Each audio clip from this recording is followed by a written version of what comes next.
Assalamualaikum warahmatullahi wabarakatuh. Bismillahirrahmanirrahim. Alhamdulillahirabbil alamin. Allahumma salli wa sallim wa barik ala sayyidina Muhammadin wa ala alihi wa sahbihi wa man tabi'ahum bi ihsanin ila yaumiddin. Amma ba'du. Pertama-tama marilah kita panjatkan puji syukur kita kehadirat Allah Subhanahu wa taala yang telah memberikan taufik dan hidayahnya kepada kita semua, memberikan kita nikmat iman, Islam dan ihsan. Salawat serta salam kita haturkan kepada junjungan Nabi kita, Nabi besar Muhammad sallallahu alaihi wasallam yang telah membawa umat manusia dari alam kegelapan menuju alam yang terang benderang, minaz zulumati ilan nur wa ilas siratal mustaqim. Kaum muslim dimanapun Anda berada, saya Hilal akan menemani Anda hingga 1 jam ke depan dalam kajian sore interaktif pada sore kali ini. Dan di tengah-tengah kita kaum muslim telah hadir guru kita Kiai Haji Muslihin LCMH. Kita sapa beliau. Assalamualaikum Pak Yai. Waalaikumsalam warahmatullahi wabarakatuh. Gimana kabarnya? Alhamdulillah. Alhamdulillah sehat walafiat ya. Pada sore kali ini guru kita akan membawakan tema yang sangat menarik dan ini sangat up to date dan aktual ya. Apa temanya? Temanya guru kita akan membawakan tentang najisnya bulu kucing. Bagi kaum muslim, pendengar setia Radio Dais, pemirsa MAJ TV dan pendengar Radio Gaul, ini jangan ditangkap dulu dari judulnya saja. Jadi harus kita simak nanti kajiannya sampai akhir. Jadi tema kita najisnya bulu kucing. Silahkan disimak dan nanti bila mana ada pertanyaan seputar tema bisa langsung ditanyakan ke chatting WhatsApp 082133670000 atau telepon 0246746352. Mari kita bersama-sama menyimak paparan dari Kiai Muslihin LCMH. Monggo Pak Yai. Bismillahirrahmanirrahim. Alhamdulillahilladzi hadana lihadza wa ma kunna linahtadiya laula an hadanallah. May yahdihillahu fala mudhillalah wa may yudlilhu fala hadiyalah. Wa asyhadu an la ilaha illallah wahdahu la syarikalah. Wa asyhadu anna sayyidana wa nabiyyana Muhammadan abduhu wa rasuluhu la nabiyya ba'dah. Allahumma shalli wa sallim wa karrim wa tafaddal wa barik ala sayyidina maulana Muhammadin wa ala alihi wa ashabihi wa man tabi'ahum bi ihsan ila yaumiddin. Amma ba'du. Para pendengar Radio Dais dimanapun Anda berada, para pendengar Radio Gaul, para pemirsa MAJ TV, para pendengar dan pemirsa semuanya entah melalui apa saja, alhamdulillah di sore hari ini kita masih bisa saling sapa kembali di kajian rutin seperti biasanya. Dan pada kesempatan kali ini kita akan membahas tentang kenajisannya bulu kucing. Kenajisannya bulu kucing. Nah, seperti halnya yang sudah saya sampaikan hampir setiap pertemuan, ya, bahwa kita itu membahas tentang hukum-hukum fikih yang mungkin berada di tengah-tengah kehidupan kita dan kita barangkali bertanya-tanya tentang hukumnya. Maka di setiap Sabtu sore kita akan membahas beberapa tema yang mungkin itu perlu dijawab, tapi sedikit yang menjawabnya. Nah, tujuannya adalah apa? Tujuannya adalah agar kita ya sebisa mungkin kembali kepada syariatnya Allah Subhanahu wa taala sehingga kita bisa ikhlas mengamalkannya dan menjalankannya. Karena terkadang apa yang kita bahas itu ya bisa saja haram secara mutlak misalnya. Padahal itu sudah berjalan di tengah-tengah masyarakat, atau terkadang mungkin bisa diperbolehkan padahal itu adalah dikiranya haram atau tidak banyak yang melakukan. Nah, sehingga di situ tujuan daripada kita kajian fikih kontemporer ini adalah apa? Yaitu agar kita ikhlas menjalankan syariat Allah Subhanahu wa taala, lebih tahu hukum-hukum yang berjalan di tengah-tengah kita, di kehidupan masyarakat kita, sehingga kita yaitu tadi kembali kepada syariatnya Allah Subhanahu wa taala dan ikhlas menjalankan dan mengamalkan apa yang digariskan, apa yang disyariatkan oleh Allah Subhanahu wa taala. Para pendengar dan pemirsa semuanya yang dirahmati oleh Allah, seperti halnya tadi saya sampaikan, kita akan membahas yaitu kenajisannya bulu kucing. Kenapa kok judulnya sudah najisnya bulu kucing? Karena dalam mazhab Syafi'i itu sudah terjadi kaedah, dan bahkan itu dalam hadis, yaitu kalau secara bahasa simpelnya adalah ma kuti amin hayyin fahuwa maitun atau maitatun. Apapun yang terlepas, yang terpotong, yang lepas dari hewan yang hidup itu hukumnya seperti bangkai. Nah, itu secara bahasa saya sendiri ya, tidak secara bahasa kitab. Tapi secara umumnya hadisnya au kama qala seperti itu. Jadi apa yang terpisah, apa yang terlepas dari hewan yang hidup itu hukumnya adalah bangkai. Nah, ketika bangkai berarti secara hukum adalah najis. Jadi secara hukum adalah najis. Maka contohnya apa? Contohnya misalnya buntutnya kambing misalnya. Dia hidup terus terkena kejepit pintu misalnya ya. Habis itu lepas. Maka hukum daripada buntutnya kambing yang terjepit pintu itu ya najis.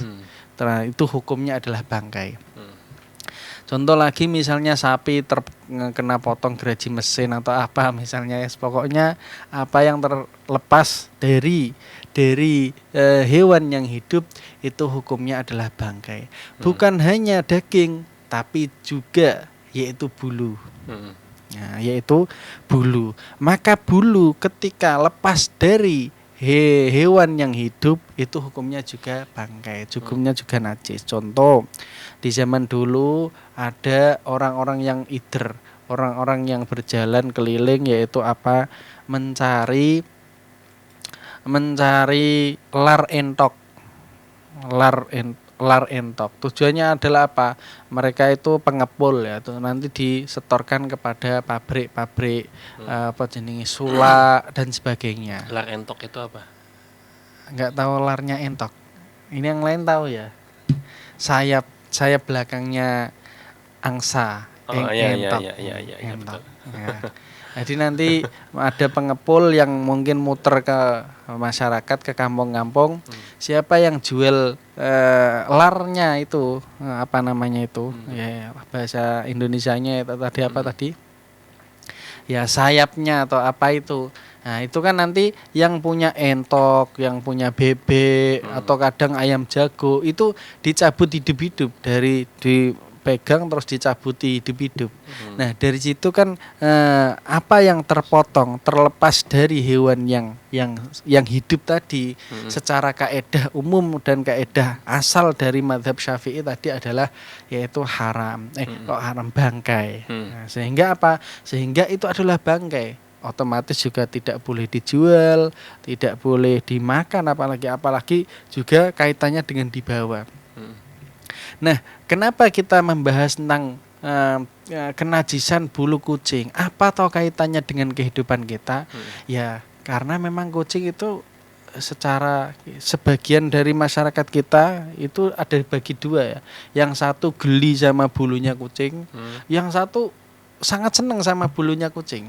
Sehingga apa? Jadi disitulah terjadi ada orang yang meluk-meluk kucing, tidur bareng kucing, keseharian sama kucing, dulang kucing dan sebagainya. Yang satunya mau diserempet saja itu sudah langsung terlalu geli. Nah, permasalahannya adalah ketika ada bulu kucing nempel di entah itu celana kita, sarung kita, baju kita dan sebagainya. Nah, lalu kita buat untuk sholat, apakah sah sholat kita? Nah, ini kaitan yang paling jelas. Dan ini mungkin setengah persen dari semua masyarakat atau pendengar semua yang ada di sini yang mengalaminya dan mungkin bertanya-tanya, lalu gimana? ketika setelah nyentuh kucing, gendong kucing, setelah itu langsung sholat, padahal bulunya hampir pasti itu adalah nempel di bajunya. Kecuali yang kucing mungkin yang terlalu dirawat ya, dirawat terus dijungkasi, dimandikan dan sebagainya, itu barangkali tidak begitu rontok atau mungkin tidak ada yang rontok. Nah permasalahannya yang kucing yang terkadang itu liar tapi dia seneng. Akhirnya kalau sudah nempel di satu baju atau di tidur di kasur dan sebagainya, itu semuanya akan nempel banyak bulu-bulunya. Nah pertanyaannya itu adalah bagaimana ketika kita membawa bulu kucing itu dengan kaitannya sah dan tidaknya sholat kita. Nah itu yang menjadi pertanyaan besar dari judul kita pada sore hari ini. Nah kira-kira bagaimana jawabannya, ya kita lanjut pembahasannya. Para pendengar dan pemirsa semuanya yang dirahmati oleh Allah. Amin amin. Tadi adalah kaitannya dengan bulu kucing, apakah najis dan tidaknya, dengan dasar yang ada dalam mazhab Syafi'i dan sesuai dengan hadis yang tadi. Dan memang kaitannya kucing berada di rumah-rumah kita, itu sebenarnya Rasulullah Shallallahu Alaihi Wasallam sudah mensabdakan. Kalau beliau mensabdakan innaha minat tawafina alaikum dalam hadisnya, atau innahu minat tawafina alaikum, atau innaha, yaitu sesungguhnya kucing tersebut adalah di antara hewan-hewan yang senangnya memang muter di kehidupannya manusia. Itu adalah sabdanya Rasulullah. Pokoknya minat tawafin sing tukang pengen mubeng-mubeng alaikum atas kalian semua. Ya sekalian tuh kita semuanya umatnya Rasulullah. Jadi itu adalah kucing. Nah, jadi konsekuensinya bagaimana ketika kucing itu memang dekat dengan kita dan itu sudah nasnya Rasulullah sudah memberi petunjuk demikian. Nah, kaitannya dengan tadi bulu kucingnya yang nempel di kaosnya kita, bajunya kita, celananya kita atau sarung kita, dan kita buat untuk sholat atau mau kenanya kita, apakah sah sholat kita? Nah, untuk melanjutkan pembahasan yang tadi, dalam kita akan kembali ke kitab-kitabnya para ulama salaf, di antaranya kitab Nihayatul Muhtaj. Nihayatul Muhtaj itu berarti Imam Romli Shahir, Imam Romli. Kalau Tukhfatul Muhtaj Imam Ibnu Hajar Al-Haytami. Kalau ada 4 ya, syarahnya Minhajul Thalibin. Itu ada 4 yang paling terkenal. Nihayatul Muhtaj, Tukhfatul Muhtaj, Mughnil Muhtaj, Imam Asy-Syirbini, dan satunya lagi itu.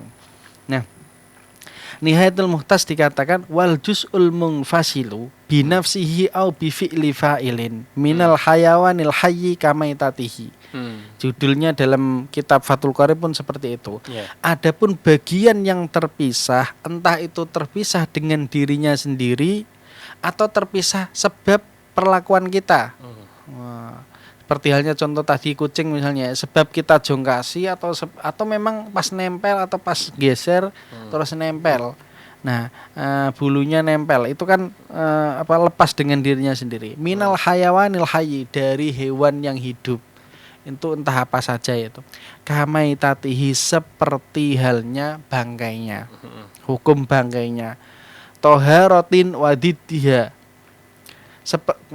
entah itu dalam kaitannya kesucian atau tidak kesucinya. Karena adanya hadis makuti amin hayyin fahuwa maitun. Ini hadisnya ya, yang jelas ya. Apapun yang terlepas, yang terpotong dari yang hidup, itu hukumnya mayit. Nah, hukumnya makuti amin hayyin fahuwa maitun. Nah, itu hadisnya ya. Makuti amin hayyin fahuwa mayitun. Apa yang terlepas, terpotong dari yang hidup, itu hukumnya mayit, hukumnya bangkai, hukumnya tidak suci. Kecuali tadi kan dari hayawan yang hidup, itu seperti halnya bangkainya. Masalahnya dalam fikih mazhab Syafi'i, hukumnya bangkai itu ada 2. Satu bangkai yang suci, yang satunya lagi bangkai yang jelas najis.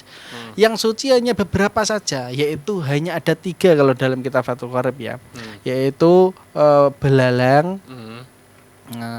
Jadi belalang, Yang kedua anak Adam, manusia. Jadi manusia yang mati atau apa itu semuanya ya dihukumi suci. Nah, sama ikan. Dah. Ikan, belalang sama manusia. Itu tok. Nah, jadi ketika ada larnya belalang atau apa ya, walang atau ikan lepas, misalnya sisiknya ikan nempel di sarung atau di apa, tidak apa-apa, hukumnya suci sebagaimana bangkainya. Jadi apa atau definisi bangkai, dulu kita pernah sudah membahasnya. Definisi bangkai adalah hewan yang tidak dinas kehalalannya, apa ya, kehalalannya. Kalau ikan laut sama belalang itu dinas kehalalannya, walaupun mati, walaupun tidak disembelih, apa tetap suci sama manusia. Nah, yang selainnya adalah semuanya kalau mati tanpa disembelih bangkai semua. Yang selain tiga itu tadi. Selain tiga itu tadi dibagi dua. Ada yang jelas haramnya, mau disembelih ora disembelih tetap bangkai. Macan mau mbok disembelih sak halal, sak tenggorokan dilepas sama urat-uratnya dilepas atau dipotong tetap haram karena sudah dinas haramnya. Ular mau disembelih secara syar'i, tenggorokannya diane tetap haram. Yang kedua hewan yang bisa halal dengan disembelih. Ya, sapi, kambing, onta dan sebagainya. Maka sapi saja itu kalau lepas misalnya buntutnya pas ketika hidup itu ya najis.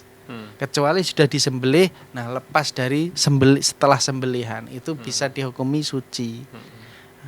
Nah itu. Nah, kembali kepada yang tadi bahwa hewan itu hanya ada dua, hanya ada tiga yang enggak disembelih tapi suci. Belalang, ikan sama manusia. Yang lainnya sesuatu yang lepas dari yang hidup itu seperti halnya bangkai, bangkai najis. Termasuknya adalah kucing. Nah, termasuk adalah kucing. Illa sya'ral ma'kuli fatahirun. Nah, ini kecuali yaitu rambutnya hewan yang boleh atau halal dimakan dengan disembelih, yaitu contohnya rambutnya sapi, rambutnya kambing. Itu misalnya bar angon wedhus ya, terus habis itu dia nempel sarungnya ada bulu-bulunya kambing, tetap suci. Karena apa? Karena kambing itu termasuk hewan yang halal dan boleh dimakan. Asalatnya adalah disembelih. Illa sya'ral ma'kul fatahirun. Hal ini kenapa? Karena sesuai dengan sabdanya firman-Nya Allah Subhanahu wa taala. Allah berfirman, "Wa min aswafiha wa aubariha wa asy'ariha atsatsan wa mata'an ilahin." Nah, jadi dari sufnya buntutnya, larnya, rambutnya itu semuanya adalah ya seperti halnya bangkainya hukumnya. Yaitu apa yang diambil dari hewan yang hidup itu adalah seperti halnya hukumnya bangkainya. Ya pokoknya pada intinya hewan yang tadi yang selama tidak disembelih itu kok mati dengan sendirinya, entah itu kambing, entah itu apa, tetap itu bangkai. Syaratnya harus disembelih dulu. Kalau kecuali belalang, ikan sama manusia itu tadi. Manusia ya nggak usah disembelih, memang mau dipangan kan. Itu kalau manusia itu karena alasannya kenapa ya? Karena memuliakan hukumnya anak Adam. Tidak dihukumi najis, repot nanti. Ya, makanya ada jamaah kelompok baru yang menganggap manusia atau golongan di luarnya mereka itu adalah najis, sehingga masjidnya dipel dan sebagainya. Ini ya repot juga ini. Nah, seperti halnya dikira nih kayak najis. Nah, kembali kepada pembahasan yang tadi, karena kita sudah tahu secara runtutnya ya, apa yang terlepas dari hewan yang hidup itu hukumnya seperti halnya bangkainya. Kecuali tiga tadi, belalang, ikan sama manusia. Jadi, nah entah itu rambutnya, entah itu apanya, kecuali dari rambutnya hewan yang halal dimakan. kambing, sapi dan sebagainya. Nah, kategori kucing apakah halal dimakan? Nah, ini pertanyaannya. Kucing apa halal dimakan? Ya, secara dalam mazhab Syafi'i kita mengatakan jelas kucing itu haram dimakan dagingnya. Mau disembelih secara syar'i, apalagi dibuat kucing guling, kan biasanya ada babi guling ya ini. Mau dibuat kucing guling atau mau dibuat bandeng atau apa pokoknya tetap itu adalah haram. Nah, begitu juga berarti adalah yang lepas dari hewan tersebut itu juga najis hukumnya. Nah, secara berarti kita sudah tahu hukumnya bahwa bulu kucing secara kenajisannya itu diambil dari mana? Dari kaidah yang tadi. Nah, kita langsung saja ke pertanyaan selanjutnya, yaitu ketika sholat bagaimana? Lalu ketika sholat kita membawa bulu kucing. Dan di sini ada yaitu dalam kitab Hasyiah Al-Baijuri. Syarahnya Fathul Qorib ya. Syarahnya Fathul Qorib. Itu mempunyai kecualian yaitu wa kharaja bil ma'kuli ghairuhu, mengecualikan dari hewan yang halal dimakan. Tadi kan kaidah yang ketiga, yang keempat apa? Kecuali rambutnya hewan yang halal dimakan itu masih bisa dikategorikan suci. Hewan kambing, sapi, onta, kok bulunya lepas nempel di sarung kita, itu hukumnya suci. Nah, adapun yang tidak halal dimakan tadi kan hukumnya haram. Nah, ini dikecualikan. Wa kharaja bil ma'kul, mengecualikan dari hewan yang halal dimakan, yaitu ghairuhu, selain yang halal dimakan. Kal khimari, seperti halnya keledai, padahal keledai yang Arab dibuat aktivitas. Wal hirrati, dan kucing. Fa sya'ruhu najisun. Adapun hukum rambutnya kucing adalah najis. Lakin yu'fa'an qalilihi. Disebutkan di sini di kitab Al-Baijuri, Syekh Ibrahim Al-Baijuri dalam hasyahnya Fathul Qorib, akan tetapi diampuni, dima'fu jika sedikit. Berarti ketika membawa bulu kucing kok 1, 2, 3 kok masih kategori sedikit, itu sholatnya masih sah. Wa an kafirihi fi haqqiman ubtuliya bihi, dan bahkan diampuni ketika membawa bulu kucingnya itu sangat banyak bagi orang yang terkena musibah atau berkecimpung di dunia kekucingan. Kalkososina, seperti halnya orang yang tukang pemotong bulu. Jadi disebutkan kayak tukang pemotong bulu, tukang mandikan kucing, dokter perawat kucing, spesialis kucing, dokter hewan. Itu kalau mereka membawa bulunya kucing, ya mungkin bukan hanya kucing mungkin. Tapi di sini yang disebutkan hanya khimar sama kucing. Nanti bertanya yang lain, kalau anjing gimana Ustadz anjing? Itu kan pertanyaan yang lain itu. Yang mungkin perlu pertemuan lagi gitu kan ya. Nah, anjing gimana? Kan saya dokternya spesialis hewan kan, bukan hanya kucing. Nah, ini pembahasannya kucing dulu. Kalau pengen anjing dan yang lainnya ya bisa monggo datang langsung ke rumah ngaji ya. Pertanyaan yang selanjutnya untuk diskusi gitu. Nah, kecuali bagi orang yang berkecimpung di dunia perkucingan, maka itu dima'fu, walaupun ketika sholat itu bawa bulu kucing yang sangat banyak. Nah, adapun yang tidak berkecimpung di dunia perkucingan, dunia perkucingan, maka dima'fu jika membawanya sedikit. Lalu batasan sedikit itu berapa, Ustadz? Nah, batasan sedikit yang mengatakan yaitu urf. Secara urf itu adalah secara penglihatan normal atau orang-orang.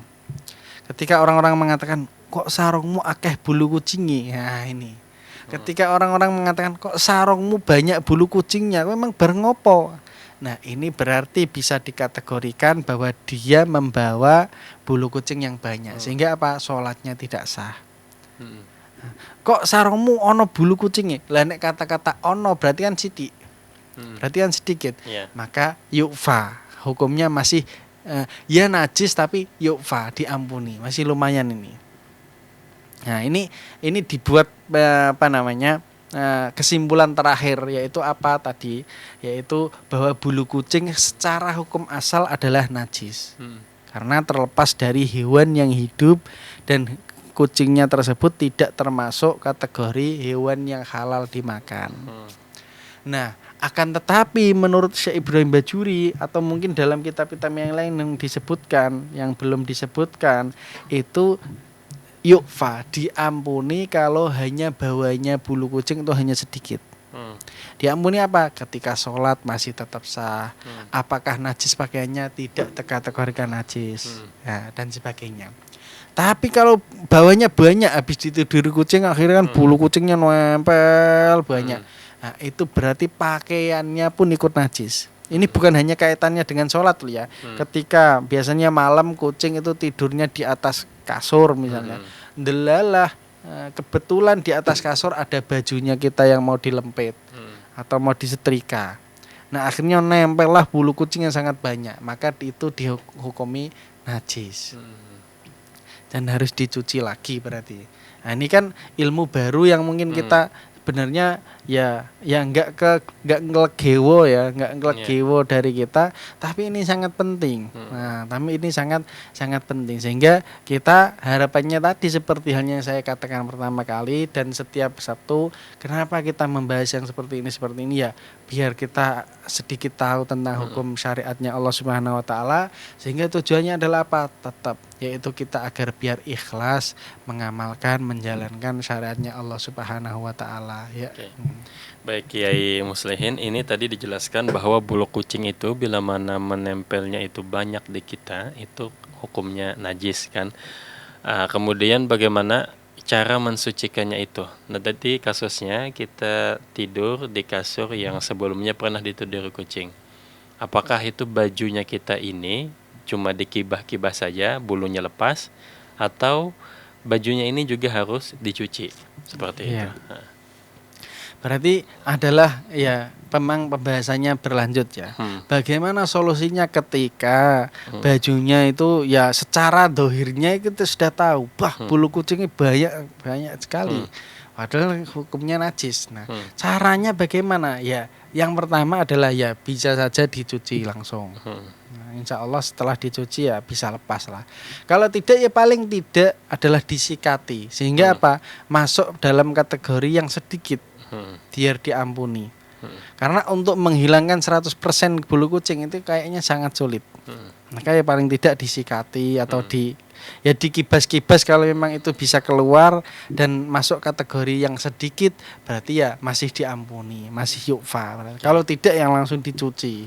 Nah, gitu. Baik, bulu kucing adalah najis atau bagian bangkai gitu ya.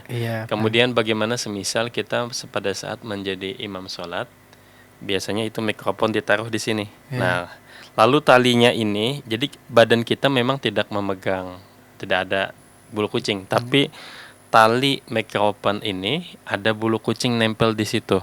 Nah, sholatnya apakah sah atau bagaimana Pak ya? Ya kalau kita lihat tadi hukumnya kan sudah kita tahu ya, kalau sedikit dimakfu walaupun itu hukumnya najis, tapi diampuni, masih dikategorikan ditolerir atau diiyakan gitu lah.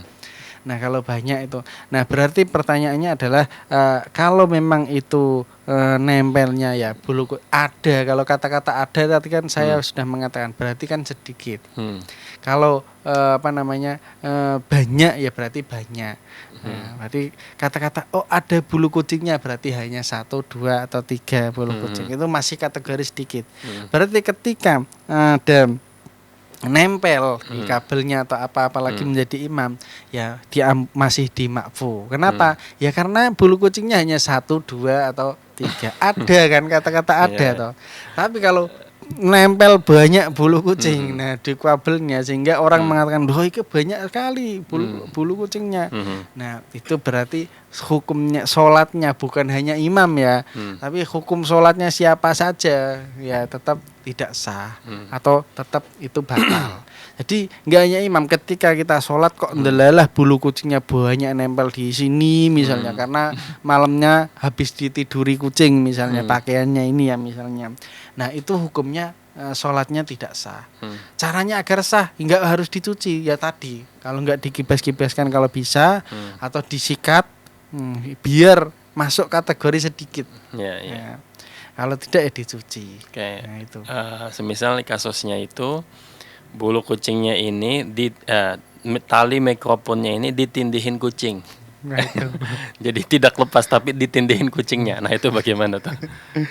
Nah, ini kan pembahasan yang lain berarti. Yaitu pembahasannya adalah bagaimana hukumnya kucing yang hidup nempel di kita kan itu tau pertanyaannya. Contoh atau ketika kita sholat ono kucing apa jenenge mencerempet kaki gitu. kakinya kita.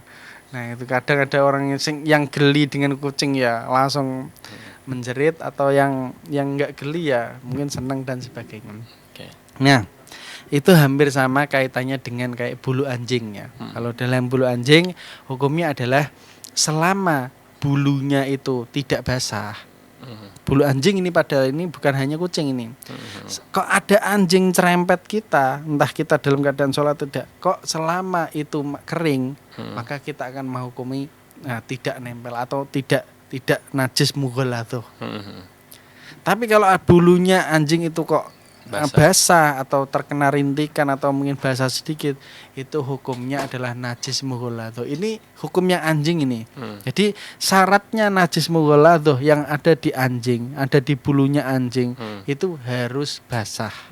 Harus basah biar menjadi najis mughaladzah. Kok misalnya anjing lewat kok kering, maka tidak menjadi najis. Nah, yang menjadi basah adalah apa ya? Kadang air liurnya dan sebagainya. Berarti kan masalah. Lah begitu juga kucing. Yang hidup belum kita hukumi najis. Wong apalagi kucing hidup, kecuali kucingnya wis ketok regete bar kok peceren habis dari cebokan dan sebagainya. Nah, itu kan udah jelas najis. Kalau cerempet kita ya menjadi najis. Tapi selama dia hidup kok cerempet kakinya kita ya kita hukumi secara dhahirnya jelas. Insyaallah enggak ada ya bulu-bulu apa yang nempel di kakinya kita sehingga sholatnya masih tetap sah gitulah ya. Baik, kaum muslim jangan kemana-mana, kita akan kembali setelah nada berikut ini.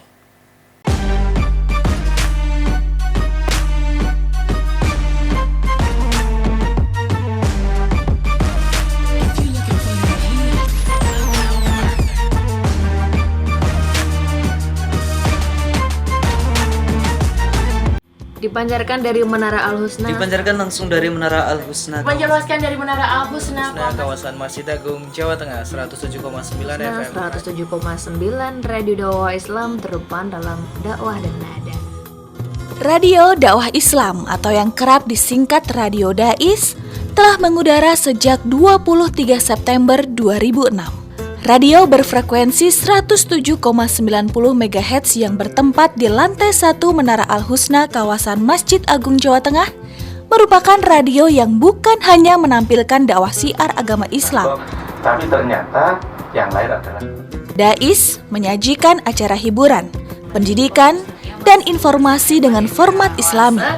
Saatnya disapa dulu ya, udah gabung via SMS-nya. Berjumpa kembali bersama saya Conan di dalam acara Uswah. Kita akan bahas segala sesuatu yang berkaitan dengan tanaman kaum muslim. Masih dalam acara Salam Pagi. Kaum muslim, sesaat lagi kita akan bergabung dengan Masjid Agung Jawa Tengah untuk menantikan azan sholat zuhur.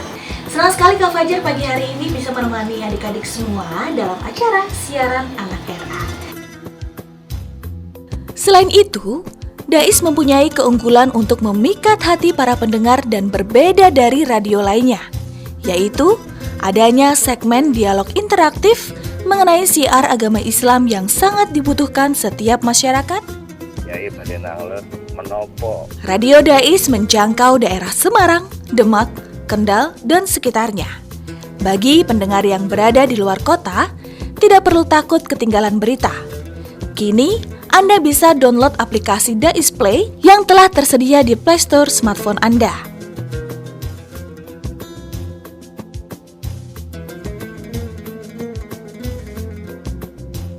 Radio Dais, terdepan dalam dakwah dan nada.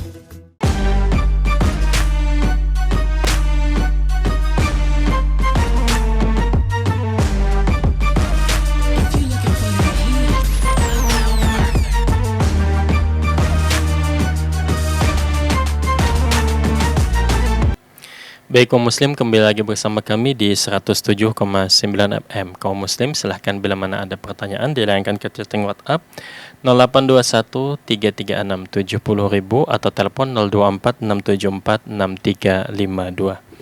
Pak Yai Muslihin, ini ada pertanyaan dari pendengar kita. Assalamualaikum warahmatullahi wabarakatuh. Waalaikumsalam warahmatullahi wabarakatuh.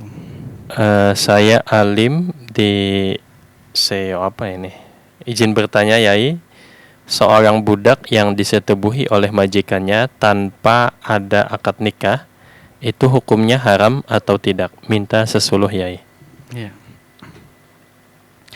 Nah, ini adalah membahas tentang budak ya. Nah, sebelumnya kami perjelas dulu apa itu budak. Budak itu adalah kalau di zaman dahulu yaitu yang dihasilkan dari perang, yaitu tawanan atau perempuan yang setelah berperang dan itu sudah dikuasai atau sudah menang daerah tersebut, maka perempuannya bisa dijadikan sebagai budak atau kategori sebagai budak. Nah, itu adanya adalah di zaman dahulu. Apakah di zaman sekarang ada? Ada mungkin di zaman sekarang, tapi di Yaman, di Arab Saudi dan sebagainya. Tapi di yang saya baca dari buku di Yaman itu pada tahun berapa itu seorang presidennya itu sudah mempertegas bahwa tahun ini atau undang-undang perbudakan sudah dicabut di Yaman. Nah, mungkin di Saudi, mungkin semuanya di Arab mungkin, atau dicabut Raja Hussein atau siapa. Jadi itu ternyata masih ada. Ibarat level-level perbudakan atau keturunannya budak atau anak-anaknya budak masih ada. Tapi sekarang apakah ada? Sudah tidak ada. Tadi sudah tidak ada. Terus yang kedua adalah apa? Apakah ART, asisten rumah tangga, atau kalau dulunya bahasanya pembantu dan sebagainya, itu termasuk budak? Bukan termasuk budak. Apa kok bukan termasuk budak? Kalau ART itu adalah didatangkan untuk membantu kita misalnya, tapi kan kita menggaji. Kalau budak tidak. Kalau budak ya hasil dari perang apa nanti membantu kita ya enggak pakai. Tapi ada budak yang namanya budak mukatab. Ada budak apa yang dibuat perjanjian ya, selama kamu bisa khidmah kepada saya 10 tahun, setelah itu bisa bebas. Nah itu ya, seperti itu. Ada mubaat, mukatab dan sebagainya. Nah itu adalah budak. Nah apa toh haknya seorang sayyid kepada budaknya? Haknya seorang sayyid kepada budaknya boleh apa saja, walaupun sampai dengan menyetubuhinya. Dan apakah perlu akad? Tidak perlu akad.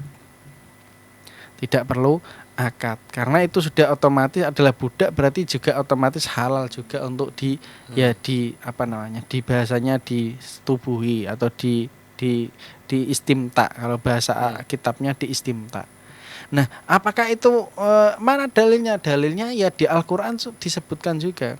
Di Al-Qur'an Al-Ima.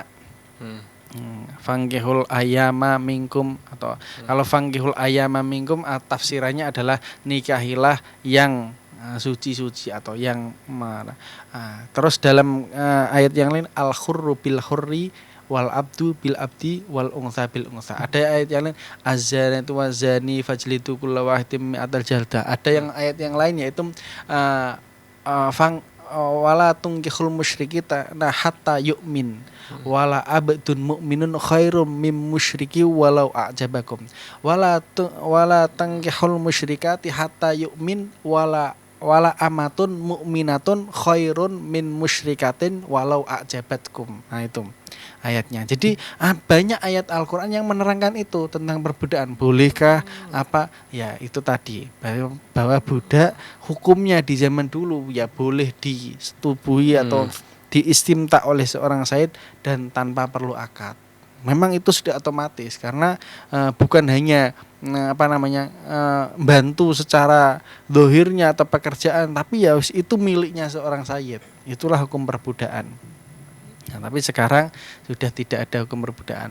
Nah, secara bahasa berarti kalau ada orang yang suudon ya atau berada orang yang mindsetnya dikembangkan ya, berarti umat Islam kejam dong. Kalau ada perbudakan enak ya, bisa disetubuhi dan sebagainya. Memang dalam Islam ada hukum tersebut. Tapi Islam dari dulu, dari sabdanya Rasulullah sampai sekarang, sangat hadis yang menganjurkan untuk memerdekakan budak itu sangat banyak. Sayyidina Abu Bakar seorang yang kaya, saudagar, tapi itu apa? Memerdekakan budak. Buktinya apa? Wes nggak usah kita ngambil sahabat bukti. Kafaroh, entah itu kafaroh sumpah, kafaroh li'an, kafaroh ila, kafaroh membunuh orang, itu kafaroh yang pertama adalah memerdekakan budak. Itu bukti betapa Islam itu tidak agama yang yang penindasan, yang tidak berkeadilan. Tidak. Islam itu agama yang benar-benar memerdekakan, benar-benar memuliakan manusia dan sebagainya. Kenapa kok kalau begitu kenapa masih ada hukum perbudakan? Ini akhirnya dari bahasan kucing balik ke perbudakan ini. Kalau itu kenapa ada hukumnya perbudakan? Ya karena di zaman kerajaan, sekali daerah kalah langsung semuanya dijadikan budak. Ya umat Islam pun begitu, ketika kalah berperang kerajaannya ya sama dijadikan budak. Maka itu ya hukumnya ketika itu ya sesuai dengan di zaman itu. Tapi kalau sekarang berperang pakai senjata selesai ya sudah nggak ada perbudakan dan sebagainya gitu ya. Itu tentang perbudakan. Jadi asal mula budak itu dari peperangan gitu. Iya, dari peperangan terus kalah. Nah, yang laki-laki ditawan, yang perempuan dijadikan budak. Nah, nanti yang laki-laki ditawan boleh dengan kebijakan. Ada kalau beliau Nabi di zaman perang Badar itu kan satu orang ngajari 10 anak-anak, ngajari nulis dan sebagainya. Setelah bisa anak-anak nulis bebas. Nah, yang satunya tebusan, bayar berapa, setelah itu bebas dan sebagainya. Mungkin sekarang yang ada hukum itu. Ditawan nanti ditebus. Biasanya kan ditebus sama pemerintah asalnya dan sebagainya. Itu tapi secara perbudakan sekarang walaupun berperang seperti misalnya Rusia sama Ukraina ya, Ukraina menyerah. Sekarang enggak ada hukum perbudakan. Sehingga ya enggak ada asal hukum perbudakan. Lalu kenapa dalam fikih ada? Ya, itu syariat Islam yang disebutkan dalam Al-Qur'an. Makanya masih dan tidak dihapus. Kenapa? Ya itulah hukum Islam yang dulu walaupun tidak relevan tapi masih dipelajari. Jangan kok kalau nggak relevan ya dihapus saja. Ya kalau nggak relevan ya nanti kalau tahu-tahu ada kembali ke musim perbudakan lagi kan sudah ada dasarnya Islamnya seperti itulah. Oke, baik. Kembali kepada tadi redaksinya makuti amin hai bahwa mayitun atau najisun ya tadi lupa mayitun. Bahwa mayitun ya. Nah, kemudian bagaimana semisal ayam itu bulunya berarti kan juga dikatakan najis ya kalau terpotong. Iya. Nah, bulu ayam dikatakan najis. Lalu ada orang buat membersihkan debu-debu itu ada sulak ya atau bulu ayam. Nah, itu bagaimana juga hukumnya tuh Pak Yai? Nah, tadi kan sudah saya singgung dari awal tadi. Dulu kan di zaman saya kecil mungkin ya masih ada apa bahasanya? Pengepul lar. Tadi kan sudah saya katakan larnya entok. Nah, itu tadi. Tujuannya apa? Pengepulnya itu nanti dimasukkan ke pabrik untuk dijadikan sulak dan sebagainya. Maka tadi sudah saya jawab bahwa model yang seperti itu hukumnya haram. jual belinya juga tidak sah. Karena apa? Itu masuk kategori barang najis. Dulu, di zaman dulu itu ada yang satunya lagi adalah limpo, jual beli ati yang sudah dibekukan. Iya. Yang kedua yang masih ada dulu di zaman saya kecil, yaitu tadi orang pengepul larnya atau sayapnya entok, itu tadi angsa. Nah itu tujuannya apa? Ya itu tadi nanti disetorkan ke pabrik-pabrik sulak dan sebagainya. Itu hukumnya tetap yaitu hukumnya najis. Najis ya. Kecuali endoknya bar disembelih. Ayamnya bar disembelih. Karena apa? Setelah disembelih ayam otomatis menjadi tidak bangkai, menjadi suci dan boleh dimakan setelah dimasak. Nah itu larnya juga suci. Kalau kok dicabut dari awal, nah, kayak yang tadi misalnya ada pengepul yang baru jalan keliling, akhirnya kan nggak mungkin nyembelih ayam dulu karena nggak sembelihan, nggak mungkin nyembelih entok, bebek dan sebagainya, langsung dicabuti pas ketika hidupnya, itu hukumnya najis. Dan nanti jual belinya ya juga tidak sah karena jual beli barang yang najis. Seperti itu. Ayam sudah disembelih nih Pak Yai. Yeah. Ayam sudah disembelih. Tapi kan dia masih gerak-gerak kan? Yeah. Nah, ketika bergerak-gerak itu dicelupin ke air panas itu tuh. Nah, itu apakah ayamnya dikatakan kalau kita makan apakah boleh atau tidak tuh? Ya, ini pembahasannya jauh dari pembahasan bulu kucing sampai kepada ayam dimasukkan ke air panas ini ya. Iya. Secara memang ada ya model yaitu sudah disembelih, kadang ayam bisa bertahan 6 jam. Kadang bahkan bisa 2 hari, 1 hari masih ada yang masih hidup. Biasanya ayam jago yang kayak gitu. Baru disembelih masih gelimpangan sampai 1 hari 1 malam masih. Nah itu kan menjadi pertanyaan. Pertanyaannya adalah bagaimana kok baru disembelih masih gelibakan terus langsung dimasukkan ke air.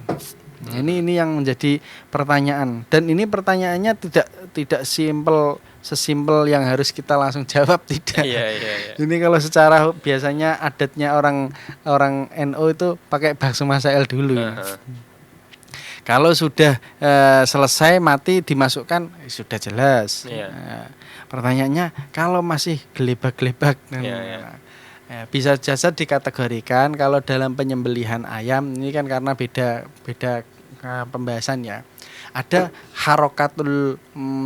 harokah yaitu gerakannya masih normal, ada yang gerakan sudah mendekati mati, sakaratul maut.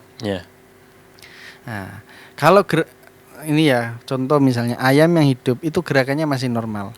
Kalau sudah disembelih apalagi sudah mau mendekati mati, itu gerakannya harokatul matbuh. Gerakan sudah sakaratul maut, sudah mau mati. Nah, kalau tahap kedua harokah gerakan yang sudah mau mati, ya mungkin ini karena saya belum tertakut ya. Itu bisa dikategorikan ya enggak apa-apa. Ayamnya menjadi dagingnya pun masih boleh dimakan dan sebagainya. Tapi kalau baru disembelih pas kok gerakannya masih gerakan yang normal, masih kuat karena jago dan sebagainya, mungkin itu bisa dikategorikan semua yang berhubungan dengan itu bisa bangkai, haram. Atau pendapat ketiga dikatakan walaupun yang penting baru disembelih, walaupun gerakannya masih normal atau gerakan sudah sakaratul maut, tetap boleh dicemplungke. Ada yang mungkin seperti itu karena ini perlu ta'akud dulu, perlu membuka lagi kitabnya seperti itu. Oke, baik. Alhamdulillah kaum muslim, tidak terasa kita sudah berada di penghujung acara di sore kali ini bersama guru kita Kiai Haji Muslihin, dan untuk menambah keberkahan majelis kita mintakan doa dari Pak Yai. Monggo Pak Yai. Bismillahirrahmanirrahim. Alhamdulillahirabbil alamin. Allahumma shalli ala sayyidina Muhammad wa ala ali sayyidina Muhammad. Amin ya Allah. Allahumma anfa'na bima 'allamtana wa 'allimna ma yanfa'una wa zidna ilman nafi'a. Amin ya Allah. Allahumma nawwir qulubana bi nuri hidayatika kama nawwartal arda bi nuri syamsik. Allahumma faqihna fid din wa 'allimna ta'il. Allahumma rzuqna fahman nabiyina wa hifdzal mursalin wa ilhamal malaikatil muqarrabin. Amin ya Allahumma Allah. ya Allah, inna na'udzubika min ilmin la yanfa' wa qalbin la yakhsha buka wa du'ain la yusma' wa la yustajab. Rabbana atina fid dunya hasanah fil akhirati hasanah wa qina adzabannar. Sallallahu ala sayyidina Muhammadin wa ala alihi washabihi wasallam. Alhamdulillahirabbil alamin. Demikian kaum muslim, saya Hilal mohon undur diri. Terima kasih atas segala perhatian dan kerjasamanya. Wallahul muwafiq ila aqwamit thoriq. Wassalamualaikum warahmatullahi wabarakatuh.